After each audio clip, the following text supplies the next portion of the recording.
दोस्तों, क्या हमारा भविष्य पहले से ही लिखा होता है? ऐसा कई लोग मानते हैं अथवा कई लोग इस बात को पूर्ण रूप से नकार देते हैं।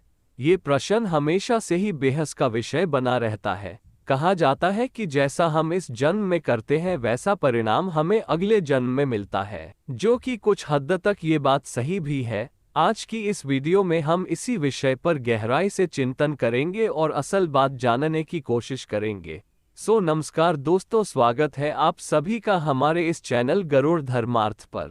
आज हम कुछ पौराणिक कथाओं और शास्त्रों की सहायता से इस बात को समझने की कोशिश करेंगे कि वाकई भविष्य पहले से ही लिखा होता है या फिर हमारे कर्म हैं जो हमारे भविष्य की धारा को सुनिश्चित करते हैं। तो चलिए शुरू करते हैं आज का ये टॉपिक। दोस्तों, कृष्ण कथा में हम देखते हैं कि आकाशवाणी हुई थी कि देवकी का 8वां पुत्र कंस का वध करेगा, लेकिन कंस ने यह बात सुनकर कहा कि वह मेरा वध तो तब करेगा जब मैं उसको उत्पन्न होने दूंगा।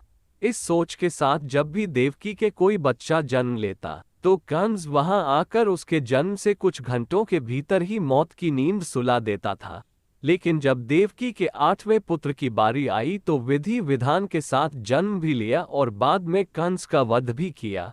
ऐसा इसलिए हुआ क्योंकि कंस की मृत्यु की भविष्यवाणी हो चुकी थी। साथ ही कंस के जन्म से ही लिख दिया गया था कि उसकी मृत्यु कैसे होगी और किसके हाथों होगी। यही नहीं दोस्तों, इस संसार में जो भी मनुष्य जन्म लेता है उसके बारे में भविष्य पहले से ही लिख दिया जाता है।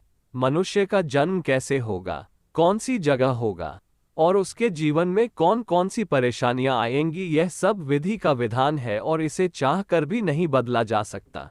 इसके साथ ही आपको ये बता दें कि कई ऐसे पौराणिक शास्त्र एवं ग्रंथ मौजूद हैं जिनमें कई महापुरुषों के भाग्य पहले से ही लिखे होने के प्रमाण मिलते हैं। जैसे हम रामायण में देखते हैं कि यह पहले से ही तय था कि भगवान श्री राम को 14 सालों का वनवास मिलेगा, अर्थात इसके पीछे का कारण भगवान श्री राम के हाथों रावण का वध होना था।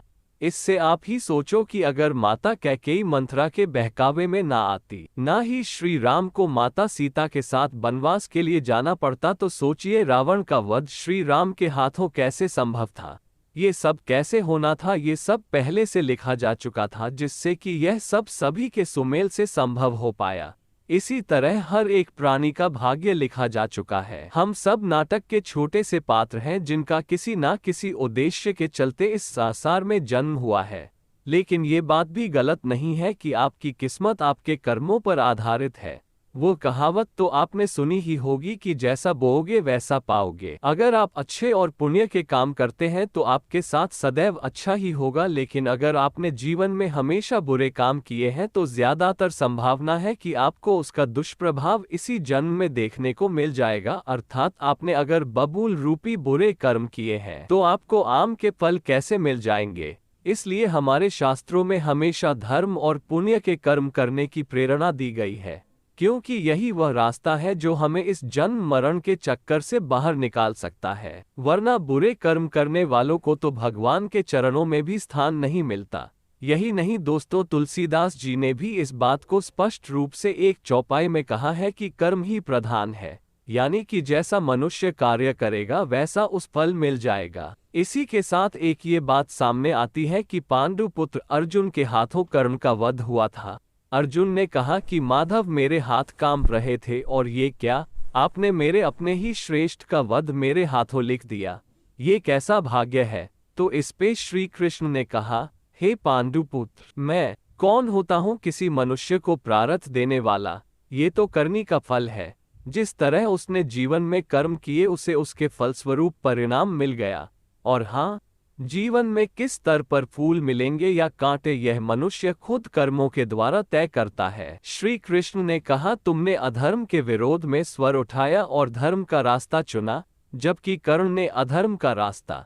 तो ऐसे में मैं क्या कर सकता था, लेकिन फिर भी मैंने उन्हें कई विकल्प दिए, परंतु उसने हर बार दुर्योधन और उसकी मित्रता को आवश्यक समझा। इस भागवत गीता के इस अध्याय में हमें ये सीखने को मिलता है कि भगवान हमें कुछ अवसर जरूर देता है जिससे कि हम अपने किए गए बुरे कर्मों का पश्चाताप करके सही राह पर आ सकते हैं। अंत में यही कहना चाहूंगा कि अवश्य ही हमारा भविष्य लिखा जा चुका है, लेकिन कर्मों के आधार पर ही हमें फल मिलता है, और हम अगर अच्छे कर्म करेंगे करेंगे तो जीवन को शांतिपूर्वक सुख समृद्धि प्राप्त करते हुए व्यतीत करेंगे। अन्यथा बुरे कर्म करने पर तो इसी जन्म में ही हमें उसके दुष्प्रभाव देखने को मिल जाएंगे और उसका प्रभाव निश्चित रूप से अगले जन्म पर भी पड़ेगा।